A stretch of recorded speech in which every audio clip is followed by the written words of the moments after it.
ഇതിനും പഴയ കാലത്ത് ഒരാൾ രോഗം മൂർച്ഛിച്ചു മരിക്കണില്ല, സക്രാത്ത് കിടക്കുക. അപ്പോൾ മശായിഖന്മാർ, വലിയ വലിയ ഉസ്താദ്മാർ കൽപ്പിക്കും ഇശാ മഗ്‌രിബിൻ്റെ ഇടയിൽ ബുർദയില്ല,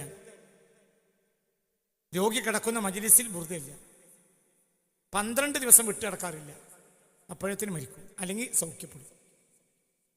ബുർദക്ക് അങ്ങനത്തെ ബുർഉദ്ദ ഇതിൻ്റെ കൂടെ ഇല്ല. ബുർദ എന്നാലെന്താ? ബുർഉദ്ദ, രോഗശമനം. ഇതിൻ്റെ പേരെന്നെ എന്താ? രോഗശമനം. ആര് വെച്ചതാ? ബുർഉദ്ദ എന്ന പേര് വെച്ചത് ഇമാം ബുസൂരിയാണ്. ബി ഇൽഹാമി മിനല്ലാഹ്, ബി ഇൽഹാമി മിനല്ലാഹ്.